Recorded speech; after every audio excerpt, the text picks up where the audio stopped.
नमस्कार. मी शारीरिक शिक्षक तथा सहशिक्षक ज्ञानदेव मुळे, विवेकानंद महाविद्यालय औरंगाबाद. विषय आरोग्य आणि शारीरिक शिक्षण. या ऑनलाईन तासिकेमध्ये 12वी वर्गामध्ये प्रविष्ट सर्व विद्यार्थ्यांचे हार्दिक स्वागत. मित्रहो, या अगोदरच्या तासिकेमध्ये आपण व्यायामाचे शास्त्रीय दृष्टिकोन हा घटक अभ्यासलेला आहे. आज आपण योगाभ्यास हे प्रकरण अभ्यासणार आहोत आणि या प्रकरणामध्ये अष्टांग योगाची माहिती आपण समजून घेणार आहोत. त्याचप्रमाणे योग अभ्यासाची गरज आणि फायदे जाणून घेणार आहोत. तसेच प्राणायामाचे महत्त्व आणि प्राणायामाचे फायदे आपण या प्रकरणामध्ये अभ्यासणार आहोत. प्रथम आपण योग अभ्यास या घटकावर मी आज तुमच्याशी संवाद साधणार आहे.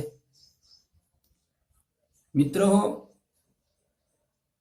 योगशास्त्र म्हणजे भारतीय संस्कृतीने जगाला दिलेली एक देणगी समजली जाते किंवा जगाला दिलेली एक देणगी आहे. योग म्हणजे मानवाच्या सुप्त शक्ती जागृत करून त्याला परिपूर्ण बनवण्याचे शिस्तबद्ध प्रयत्न म्हणजे योग होय, असे योगी अरविंदांनी म्हटलेले आहे. त्याचप्रमाणे स्वामी कुवलयानंद यांनी योगाची व्याख्या करत असताना असे म्हटले आहे की योग हे मानवाच्या शरीर, मन व आत्मा यांच्याकरिता एक संदेश आहे. विद्यार्थ्यांचा सर्वांगीण विकास म्हणजे शारीरिक, मानसिक, बौद्धिक, नैतिक, सामाजिक विकास घडवून आणणे हा शिक्षणाचा मुख्य उद्देश आहे आणि या उद्देशाची पूर्तता घडवून आणण्यासाठी योगशास्त्र हे अत्यंत उपयुक्त ठरलेले आहे. म्हणून शालेय अभ्यासक्रमामध्ये आरोग्य आणि शारीरिक शिक्षण या विषयाच्या अंतर्गत, या विषयाच्या मध्ये योगाला साधारणतः प्राधान्य देण्यात आलेले आहे. योग हा शब्द मूळ संस्कृत युज धातूपासून बनलेला आहे. आता युज म्हणजे जोडणे. योग साधण्यासाठी चंचल मनावर विशेष नियंत्रण ठेवावे लागते आणि त्यालाच योग असे म्हटले जाते. योगशास्त्रामध्ये आसन, प्राणायाम, शुद्धी क्रिया आणि सूर्यनमस्कार हे उपघटक असलेले दिसून येतात.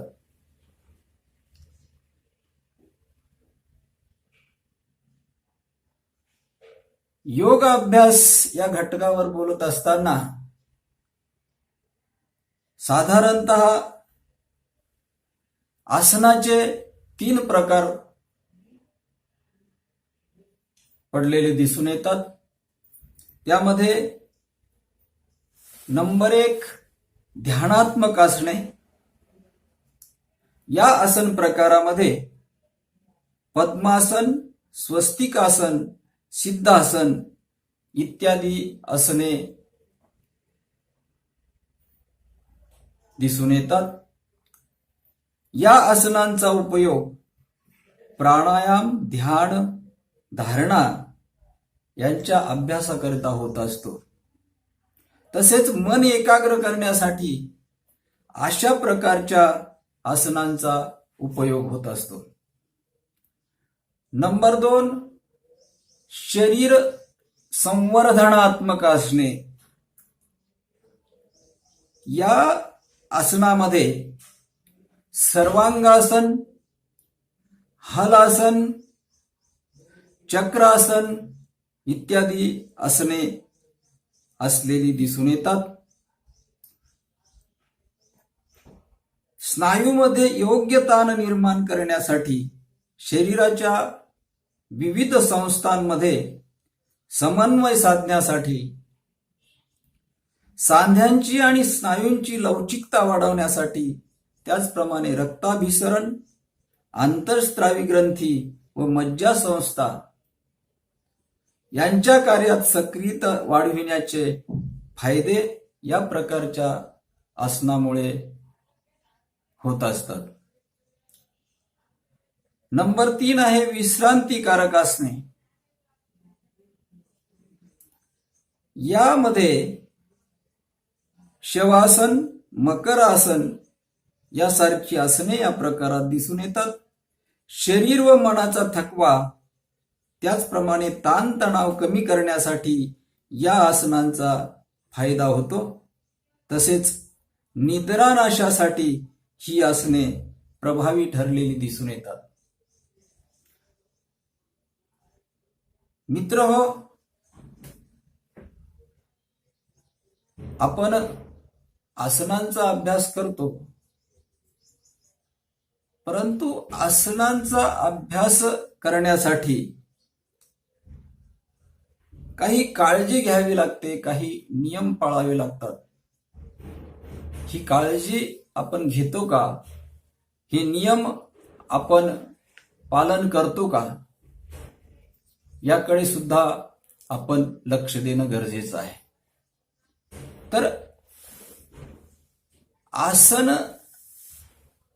किंवा आसनांचा अभ्यास करत असताना काही नियम पाळावे लागतात. त्या नियमांचा थोडक्यात वहापोह या ठिकाणी मी करणार आहे. ते नियम या ठिकाणी आपल्याला सांगणार आहे. त्यामध्ये वेळ, आसन किंवा आसनांचा अभ्यास सकाळी व संध्याकाळी दोन्ही वेळेत तुम्ही करू शकता. जर दोन्ही वेळा आपण आसनांचा अभ्यास करू शकत नसाल तर सकाळची वेळ ही आसनांसाठी उत्तम असते. सकाळी मन शांत असते. त्याचप्रमाणे प्रातर्विधी आटोपून झाल्यावर रिकाम्या पोटी आणि दुपारी जेवण झाल्यानंतर 5 ते 6 तासानंतर संध्याकाळी आपण आसनांचा अभ्यास करू शकतो. आसन करण्याआधी प्रातर्विधी इत्यादी पासून निवृत्त होणे अत्यंत आवश्यक असते.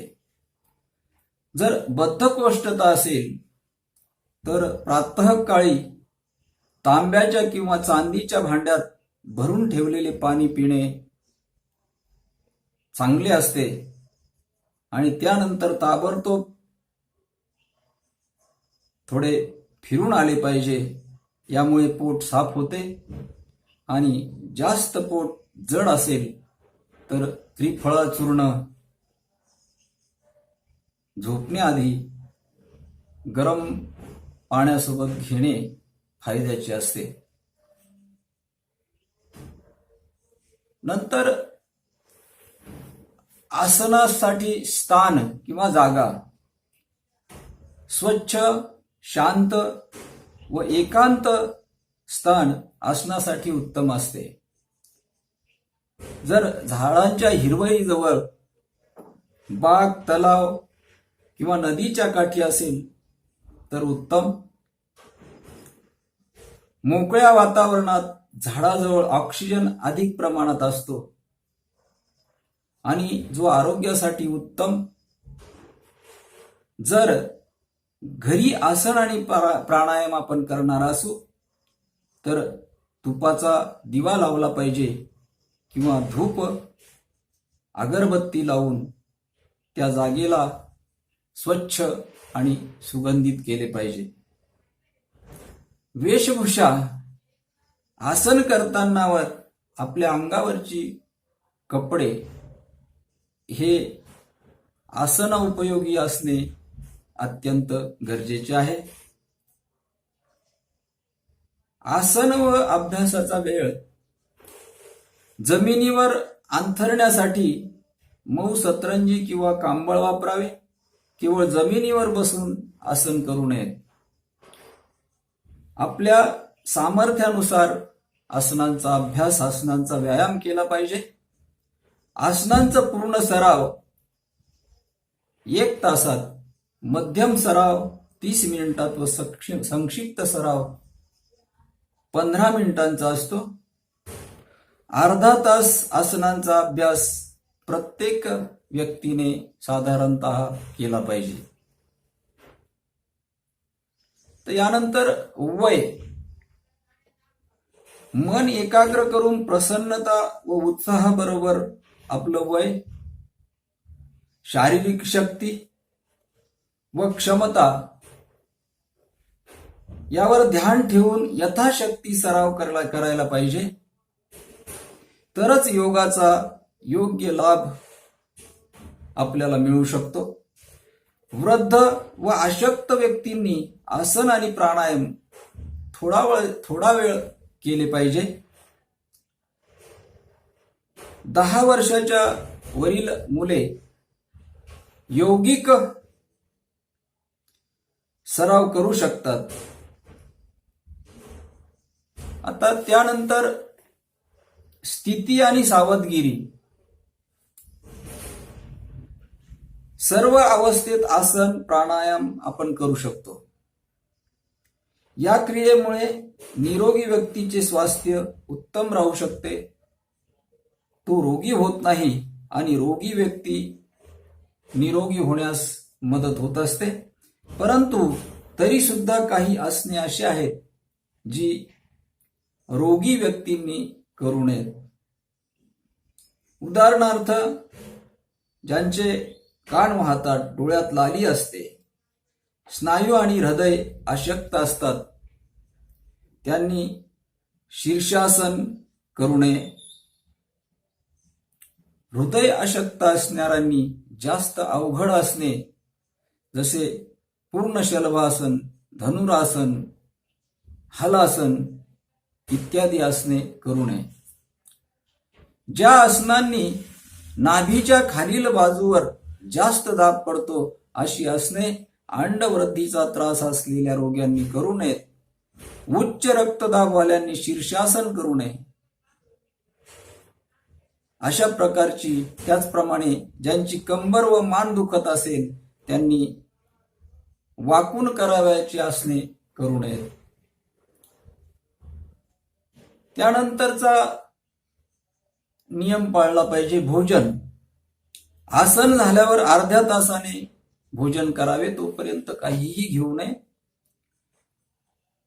भोजनात सात्विक पदार्थ असावेत. तळलेले आणि मसालेदार पदार्थ खाल्ल्याने जठर खराब होत असते. आसन केल्यावर चहा अजिबात पिऊ नये. एकदा चहा घेतल्यावर यकृताच्या कोमल ग्रंथीचे जवळपास 50 सेल्स निष्क्रिय होत असतात. यावरून तुम्ही स्वतः अनुमान करू शकता की चहा किती हानिकारक आहे.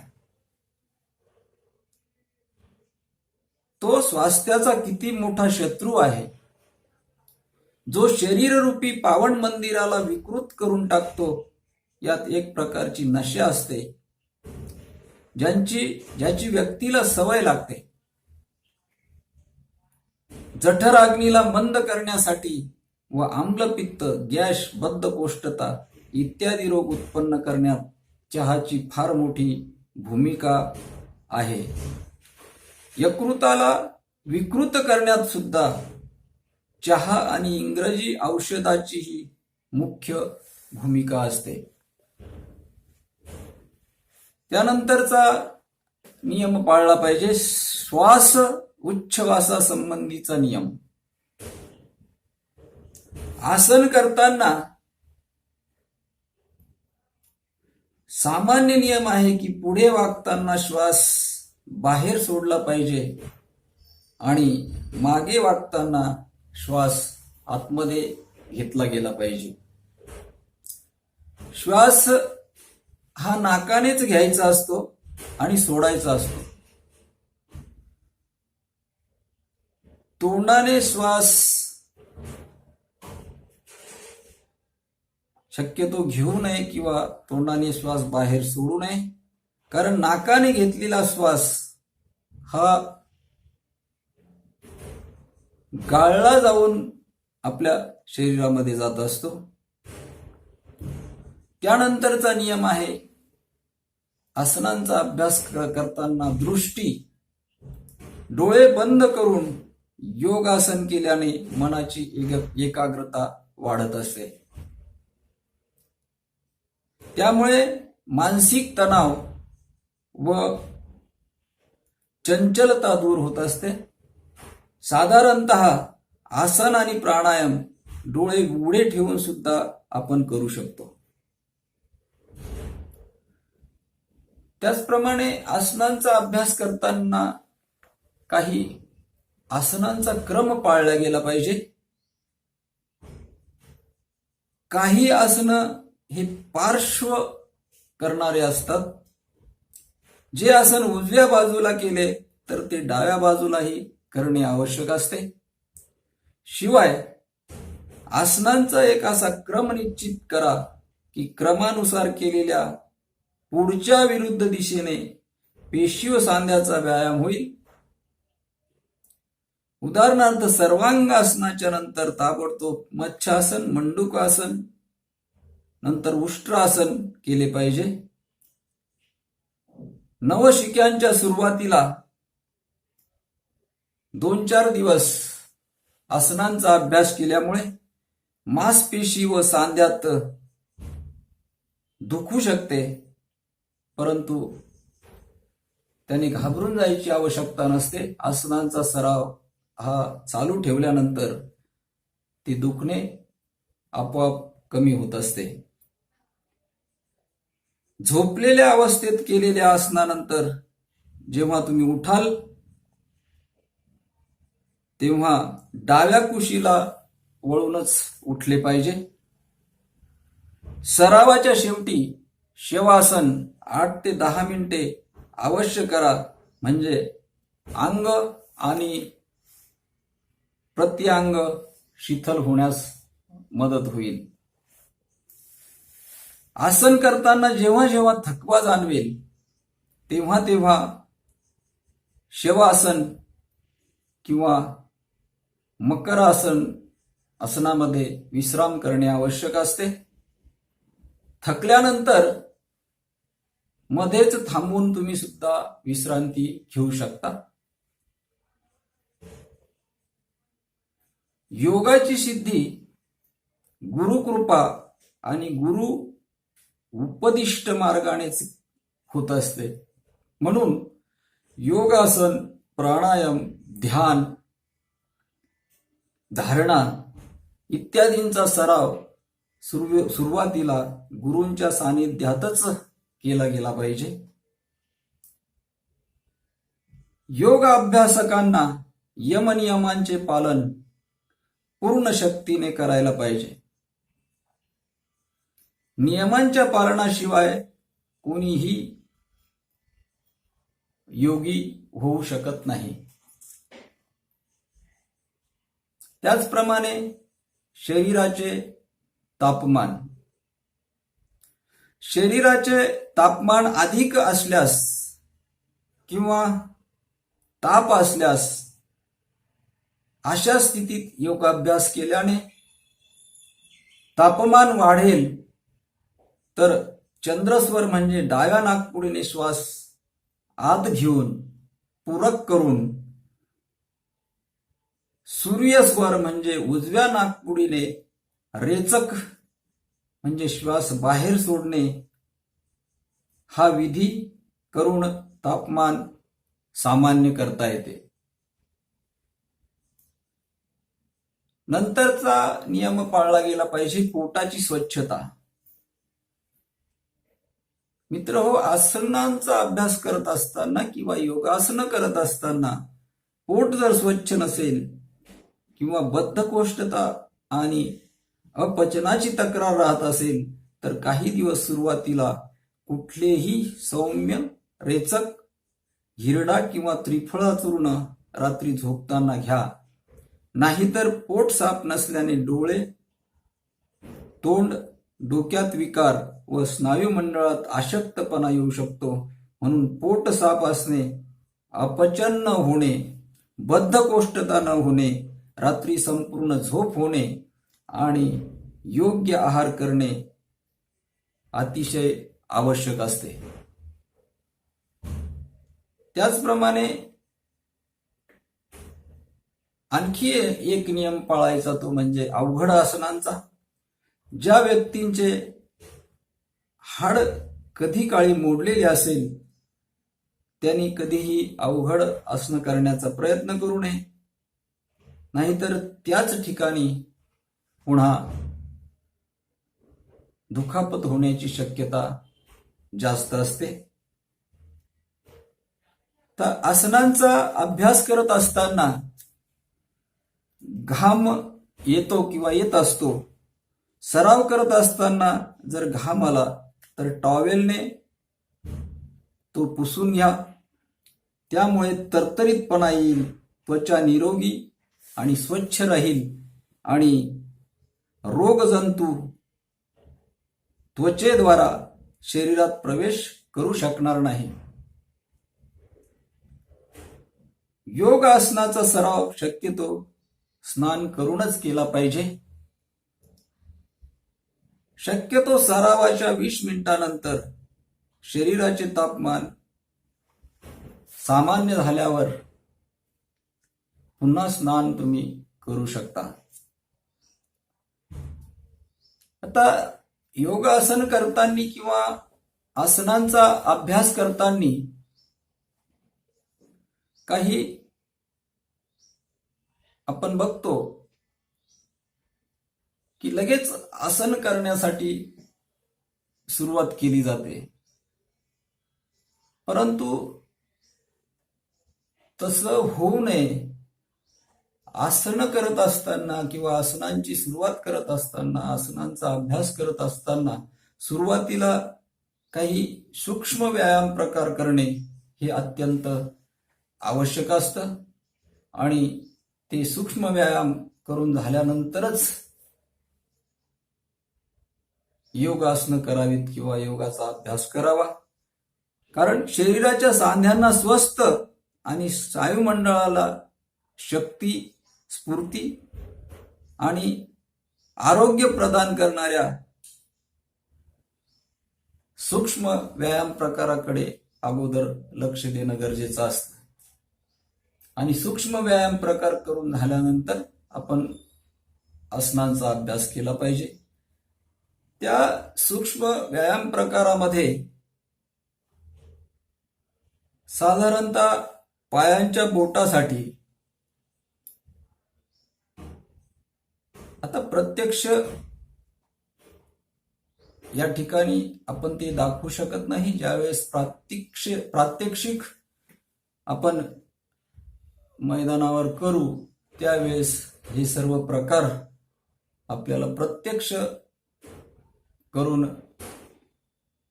दाखवण्यात येतील किंवा त्याचा अभ्यास कसा करायचा हे आपण प्रत्यक्ष पाहणार आहोत.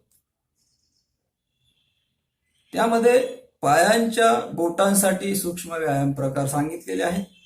टाच व पूर्ण पायांसाठी सूक्ष्म व्यायाम, त्यानंतर पायांच्या पंजासाठी सूक्ष्म व्यायाम, गुडघे आणि नितंबासाठी, गुडघ्यांसाठी, त्याचप्रमाणे पोट आणि कमरेसाठी, पाठीसाठी व्यायाम, हातांच्या बोटासाठी व्यायाम, पूर्ण हात व सर्वायकल स्पॉन्डिलायटिस आणि फ्रोझन शोल्डरसाठी सूक्ष्म व्यायाम प्रकार, कोपरांसाठी सूक्ष्म व्यायाम, हार्ट, सर्वायकल आणि खांदेदुखीसाठी सूक्ष्म व्यायाम, त्याचप्रमाणे मानेसाठी,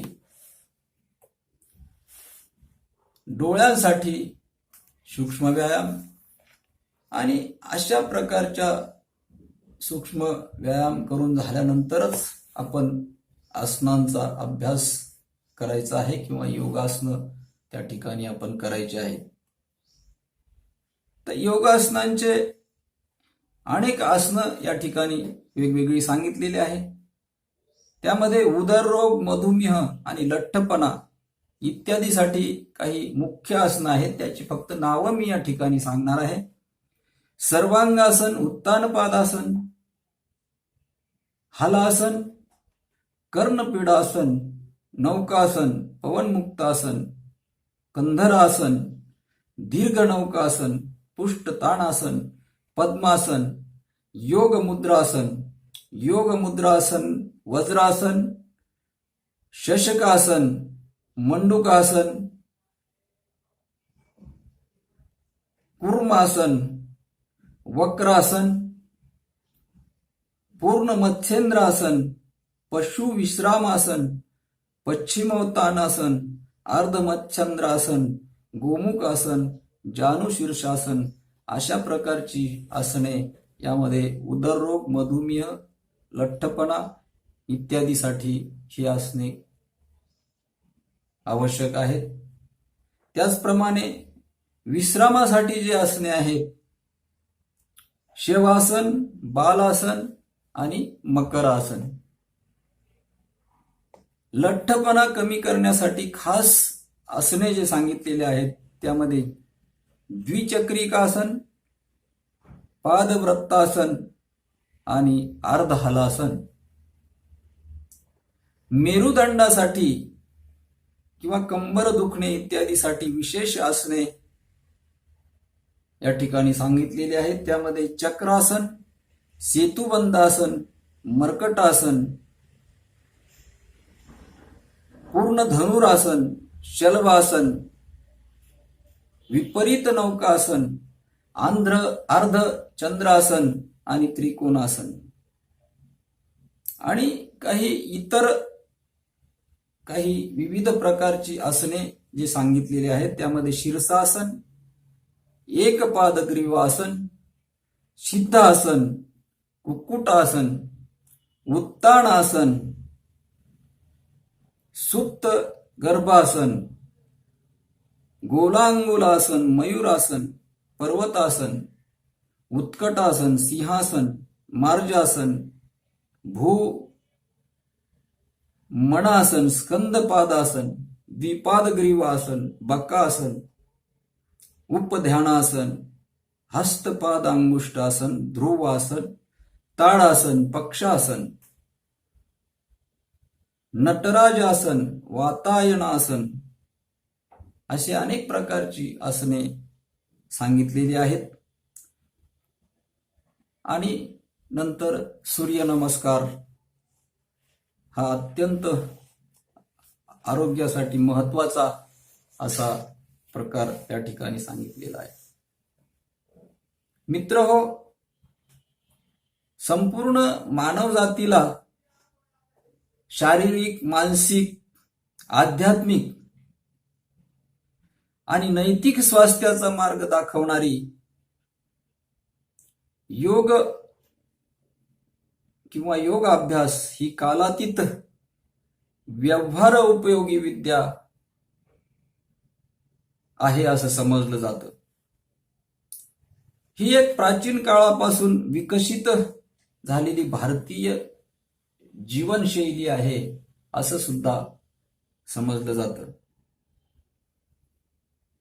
आजच्या तंत्रज्ञानाच्या युगात यांत्रिकीकरणामुळे मनुष्याचे शरीर स्वास्थ्य, मानसिक स्वास्थ्य बिघडत चाललेले आहे असे आपणास समाजात वावरत असताना पावलोपावली काही घटना, काही प्रसंग दिसून येत असतात. शारीरिक सुदृढता आणि मानसिक स्वास्थ्य चांगले राहिले पाहिजे, उत्तम राहिले पाहिजे, सुरक्षित राहिले पाहिजे, याकरिता प्रत्येकाने जाणीवपूर्वक प्रयत्न करणे अत्यंत गरजेचे झालेले आहे असं एकंदरीत वातावरणावरून आपल्याला दिसून येतं. आणि हे आपल्याला जर करायचं असेल, साधायचं असेल, या गोष्टी जर घडवून आणायच्या असतील, चांगलं स्वास्थ्य, चांगलं आरोग्य, चांगली कार्यक्षमता, चांगली मानसिकता, चांगली बौद्धिक क्षमता, ह्या बाबी जर घडवून आणायच्या असेल तर नियमित योगाभ्यास केल्याने ह्या गोष्टी निश्चितच सुधारू शकतात, त्यामध्ये सुधारणा होऊ शकते. किंवा असं म्हटलं जाईल की नियमित योगाभ्यास केल्याने अशा प्रकारचे स्वास्थ्य टिकवण्यास नक्कीच आपल्याला मदत होऊ शकते.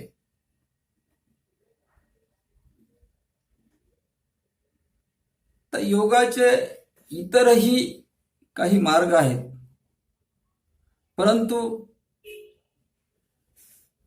आपण अष्टांग योग म्हणजेच राजयोग याचा थोडक्यात विचार करणार आहोत, थोडक्यात आढावा घेणार आहोत.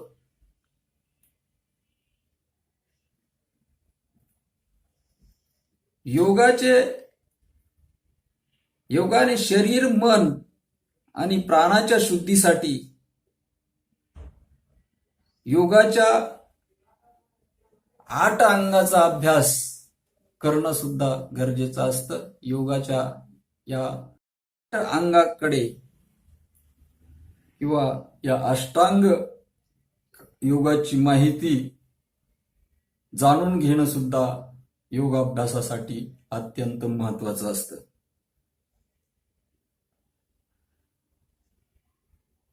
आताच आपण सांगितलं की व्यक्तीच्या व्यक्तिमत्वाचे विविध पैलू विकसित होण्यासाठी, त्यात संतुलन प्राप्त करण्यासाठी योगाची अष्टांगे जाणून घेऊन त्यानुसार वर्तन करणे हे अत्यंत आवश्यक असतं. आता ही 8 अंगे कोणती आहेत तर त्यामध्ये प्रथम आपल्याला म्हणता येईल यम. यम म्हणजे संयम. यम म्हणजे वैयक्तिक नैतिक आचरणाचे किंवा वर्तनाचे नियम. तर हे यम एकूण 5 आहेत. त्यामध्ये अहिंसा, अ म्हणजे नाही आणि हिंसा म्हणजे हत्या किंवा शरीर पीडा. वाणी, मन किंवा शरीर यांनी कोणालाही कधीही दुखवण्याचा प्रयत्न करू नये किंवा दुखवू नये, म्हणजेच अहिंसा. त्यानंतर सत्य. समाजात वावरत असताना माणसाचं वर्तन, व्यक्तीचं वर्तन हे सत्यवादी असावं. माणसाने सत्य बोलावं, कारण सत्य हा व्यक्तीच्या आचरणाचा सर्वात श्रेष्ठ मार्ग समजला जातो. त्यानंतर यमामधील 5वा नियम आहे, 3रा नियम आहे अस्तेय. अ म्हणजे नाही, स्थेय म्हणजे चोरी. म्हणजेच अस्तेय म्हणजे चोरी न करणे. कोणत्याही गोष्टीची कधीही चोरी करू नये. त्यानंतरचा नियम आहे ब्रह्मचर्य. शरीर, वाणी आणि मन यावर संयम ठेवणे म्हणजेच ब्रह्मचर्य. त्यानंतरचा नियम आहे अपरिग्रह. अ म्हणजे नाही, परिग्रह म्हणजे संचय करणे. अपरिग्रह म्हणजे वस्तूंचा संग्रह अथवा संचय आवश्यकतेपेक्षा जास्त करू नये. तर अष्टांग योगामध्ये दुसरा जो नियम आहे तो आहे नियम. नियम म्हणजे आत्मशुद्धी. योग दर्शनानुसार नियमाचे 5 प्रकार आहेत.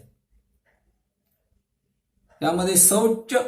शौच म्हणजे चारित्र्य, पावित्र्य, शरीर शुद्ध, पवित्र आणि निर्मळ राखणे म्हणजे शौच.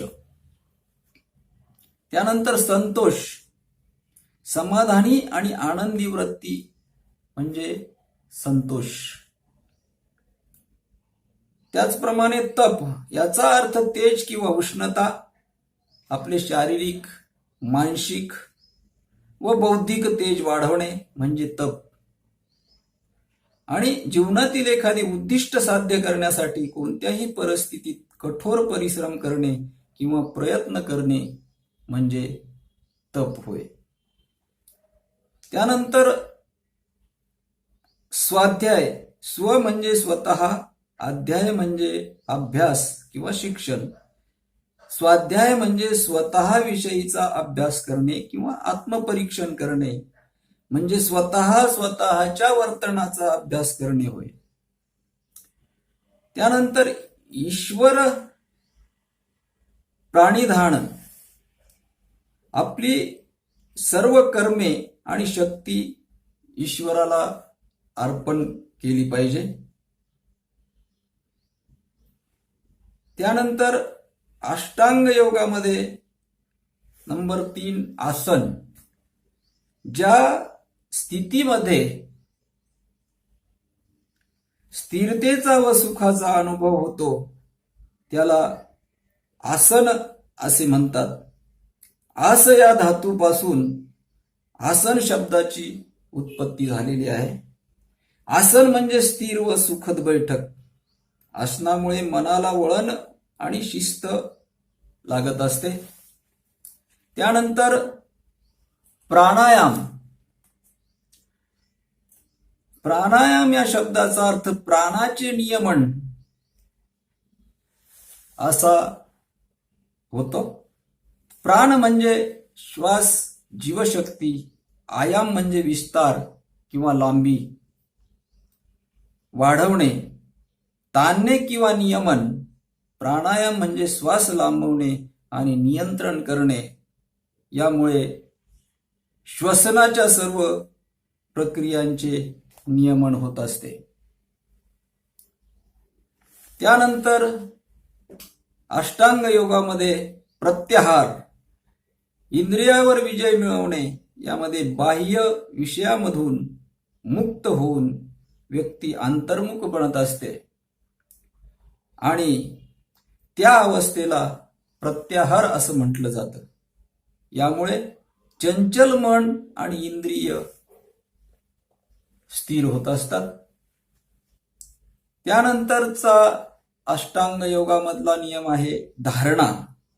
आपल्या उद्दिष्टावर आपले लक्ष एकाग्र करणे आणि त्यातच घडून जाणे ही पूर्ण तल्लीनतेची अवस्था म्हणजे धारणा होय. यालाच ध्यानाची मनोभूमिका तयार करणे असेही म्हटले जाते. त्यानंतर अष्टांग योगामध्ये येते ते ध्यान. मनामध्ये कोणतेही इतर विचार न आणता आपले मन फक्त एकाच ठिकाणी एकाग्र करणे याला ध्यान असं संबोधलं जातं. त्यानंतर येते समाधी. समाधीची परमसीमा म्हणजे समाधी होय. ध्यानाची परमसीमा म्हणजे समाधी होय. ध्यानावस्था जेव्हा इतकी खोल होते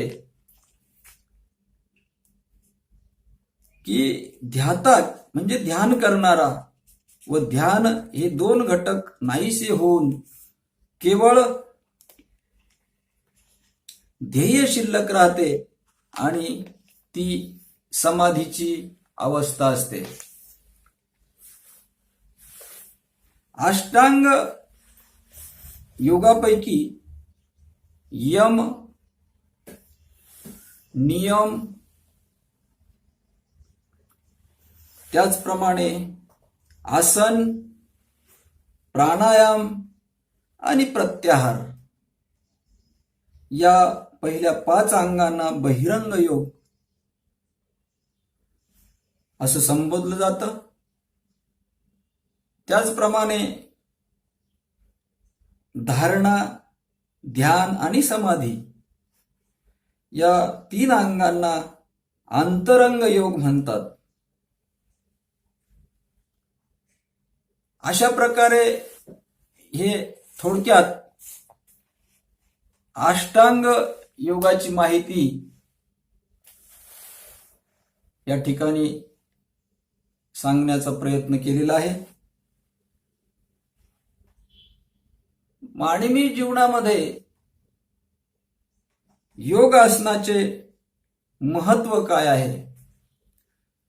तर योगाभ्यास हा विषय व्यक्तिनिष्ठ आणि आत्मसाक्षात्कारी आहे, म्हणून योगाभ्यासाचे महत्व सांगितले जाते. योगाभ्यासाने आत्मानुभूती येते. ही आत्मानुभूती व्यक्तीच्या जीवनविषयक दृष्टिकोन बदलू शकते. म्हणून योगाभ्यासाचे मानवी जीवनामध्ये अत्यंत महत्वाचे असे स्थान सांगितले गेलेले आहे. तर योगासनामुळे काय फायदे होतात? तर योगासनामुळे मानवी शरीराला अनेक निराळे फायदे झालेले दिसून येतात किंवा अनेक फायदे योगासनामुळे होतात असे सांगितलं जातं. योगासनामुळे शरीराच्या व्याधी कमी होत असतात. त्याचप्रमाणे मानसिक स्थिती खंबीर होत असते आणि यामुळे रक्त संचलन प्रक्रिया सुधारत असते. त्याचप्रमाणे पचनक्रिया योगासनामुळे सुधारते. मानसिक शांतता लाभते आणि व्यक्तीच्या राहणीमानात सुद्धा बदल आपोआप घडून येतो. मित्रहो, आजकालची जीवनशैली धावपळीची आणि धकाधकीच्या असल्या कारणाने युवकांच्या मनावर, साधारणतः तरुण मुलांच्या मनावर ताणतणाव जास्त असलेला आपल्याला दिसून येतो. अशा प्रकारचे ताणतणाव कमी करण्यासाठी योगासन अत्यंत महत्वाची भूमिका बजावत असते, असं एकंदरीत अभ्यासावरून सिद्ध झालेलं आहे. योगासनाबरोबर आहार देखील तितकाच महत्वाचा असतो. आपण समाजात वावरत असताना बघतो, तरुण पिढीचा आहार अलीकडे जर पाहिला तर मी ते सांगण्याची आपल्याला गरज नाही. परंतु आहार हा मानवी शरीराला अत्यंत महत्वाचा आहे. शरीर सुदृढ राहण्यासाठी प्राणायाम कोश, मनोमय कोश, विज्ञानमय कोश, आनंदमय कोश असे 4 टप्पे महत्वाचे यामध्ये सांगितले जातात. योगासनामुळे शरीरासोबत मनाचाही विकास झालेला दिसून येतो. त्याचप्रमाणे सकारात्मक विचार मनामध्ये निर्माण होऊन मानसिक ताण कमी होत असतो. परिणामी रागावर नियंत्रण येते आणि रोगापासून मुक्ती मिळण्याची दाट शक्यता असते. दररोज किमान अर्धा तास योगाचा अभ्यास केला पाहिजे, योगासनासाठी दिला पाहिजे. कारण आपल्या संपूर्ण आयुष्यात त्यामुळे बदल घडून येऊ शकतो. शिवाय श्वसन क्रिया करताना ओंकाराचा रोज अर्धा तास मंत्रघोष केल्याने मानसिक आणि शारीरिक स्वास्थ्य चांगले राहू शकते किंवा स्वास्थ्य आपल्याला लाभू शकते. योगा करत असताना किंवा योगाचा अभ्यास करते वेळी श्वास सोडताना नकारात्मक विचार, वाईट गुण, दोष, राग आणि शरीरातील वाईट बाहेर जावो असा विचार योगाचा अभ्यास करत असताना केला पाहिजे. त्याचप्रमाणे शरीर, मन आणि श्वासोच्छवास यांचा योगामुळे संयोग झाल्याने आपल्याला अगणित फायदे होतात. तसेच मन, शरीर आणि श्वास यांचे एकमेकांशी संतुलन राखले गेल्याने जीवनाचा प्रवास शांत आणि सर्व अर्थाने सफल होण्याची दाट शक्यता असते. योगाचे सखोल परिणाम आपल्या सूक्ष्म स्तरावर सुद्धा होत असतात. योगाच्या नियमित सरावामुळे अत्यंत महत्वाचे फायदे होत असलेले दिसून येतात. प्रामुख्याने सर्व स्तरावर तंदुरुस्ती, वजनात घट, ताणतणावापासून मुक्ती, अंतर्यामी शांतता, रोग प्रतिकारक शक्तीत वाढ, सजगतेत वाढ, नातेसंबंधात सुधारणा, ऊर्जा शक्तीत वाढ, शरीराचा लवचिकपणा आणि शरीराची ठेवण सुधारते. त्याचप्रमाणे योग अभ्यास हा विषय व्यक्तिनिष्ठ आत्मसाक्षात्कारी आहे. म्हणून योग अभ्यासाचे महत्व तर सांगितलेले आहेच, पण योग अभ्यासाचे फायदे सुद्धा आपण या ठिकाणी बघितलेले आहेत. थोडक्यात अजूनही योग अभ्यासामुळे शरीराच्या अंतर्गत अवयवाची कार्यक्षमता वाढत असते, रोग प्रतिकारक शक्ती वाढत असते, वाई होत असते, पाठीचा कणा लवचिक होण्यास मदत होते. त्याचप्रमाणे शरीरातील लवचिकता वाढण्यास मदत होत असते. काम करण्याचा उत्साह वाढतो, कार्यक्षमता वाढते, बौद्धिक क्षमता वाढते आणि काम करत असताना, कोणत्याही प्रकारचं काम करत असताना किंवा खेळाडूंना खेळ खेळत असताना, विद्यार्थ्यांना अभ्यास करत असताना थकवा जाणवत नाही, मन शांती, एखाद्या गोष्टीवर लक्ष. योग अभ्यासाचा महत्व, फायदे बघितल्यानंतर योग अभ्यासाची गरज काय आहे? आजकाल आपण प्रदूषणाबद्दल पुष्कळ सजग झालेलो आहोत. हे प्रदूषण बाह्य स्वरूपाचे आहे. निसर्गातील प्रदूषण मानव निर्मित आहे, परंतु मनुष्याच्या आतील म्हणजेच अंतर्गत प्रदूषणाचे काय, असा जर विचार केला तर माणसातील प्रदूषण म्हणजे काय, तर आचार, प्रदूषण आणि विचार प्रदूषण, शरीर, मन, इच्छा, धारणा, विचार हे जेव्हा माणसाचे प्रदूषित होतात तेव्हा खरे तर अंतःपर्यावरण शुद्धीची आवश्यकता असते.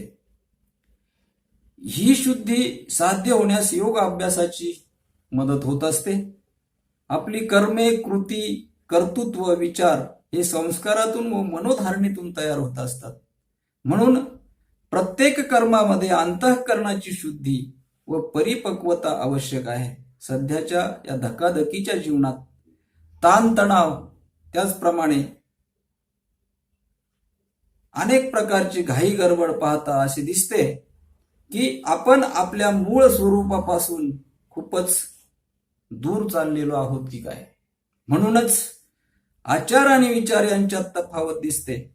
कोणत्याही क्षेत्रात, तसेच सामाजिक आणि कौटुंबिक स्तरावर माणसं एकमेकापासून दूर होत असलेली आपल्याला दिसून येत असते. जीवनातला सरळपणा आणि साधेपणा नष्ट झालेला आहे की काय असे एकंदरीत वातावरणावरून वाटते. असंतोष वाढत चाललेला आहे आणि माणसाचा संयम सुटत चाललेला आहे. नीटनेटके राहणे, सरळ वागणे, प्रामाणिक असणे, सत्य बोलणे हे जणू समाजामध्ये अशक्य झाले की काय असं वाटायला लागलेलं आहे. आपण अंतर्मुख झालो तरी आपल्याला उमजेल की हे अंतर्गत प्रदूषण किती वाढलेलं आहे. द्वेष, असूया, मत्सर, हाव, लोभ, काम, क्रोध, मद, मत्सर या सर्व जंजाळात सुखाचा पाया हरवलेला दिसून येतो.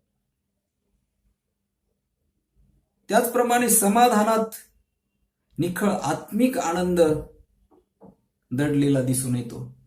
सुख हे लोभ आणि राग यांनी संमिश्रित असून जीव घेण्या स्पर्धेत गुंतले आहे आणि आत्मिक सुख विसरलेल्या आणि भौतिक सुखाच्या मागे धावणाऱ्या माणसाच्या आजारांचे खरे मूळ यातच आहे. अशा मानसिक आजारांचे मुळापासून निर्मूलन करण्याकरता आज योग अभ्यासाची नित्यंत गरज आहे. एवढंच या घटकाचा अभ्यास करताना थोडक्यात मी या ठिकाणी आपल्याशी संवाद साधण्याचा प्रयत्न केलेला आहे. या प्रकरणामध्ये अष्टांग योगाची माहिती समजून घेण्याचा आपण प्रयत्न केला. त्याचप्रमाणे योग अभ्यासाची काय गरज आहे, योग अभ्यासाचे महत्त्व काय आहे, योग अभ्यासाचे फायदे काय आहेत हे आपण पाहिलेलं आहे. या प्रकरणातील पुढचा जो घटक आहे, पुढचा जो मुद्दा आहे तो आहे प्राणायाम. त्यावर आपण नंतरच्या तासिकेमध्ये बोलणार आहोत. आज योग अभ्यास या घटकावर बोलताना थोडक्यात जी माहिती मी आपणास दिलेली आहे ती आपण समजून घ्या. अधिक माहितीसाठी पाठ्यपुस्तकाचा उपयोग करा, वाचन करा. त्यावरील स्वाध्याय मी देईल तो समजून घ्या, तुमच्या वहीत लिहून घ्या आणि त्याचं वाचन करा. या तासिकेत बोलताना आपण फक्त थेरॉटिकल या ठिकाणी मी आपणाला सांगतो. ज्यावेळेस प्रात्यक्षिक समजून देण्याचा प्रयत्न होईल त्यावेळेस प्रत्यक्ष या घटकाचा अजून जास्त आपला अभ्यास होऊ शकतो. आज या ठिकाणी मी थांबतो आणि भेटूया पुढील तासिकेत. धन्यवाद.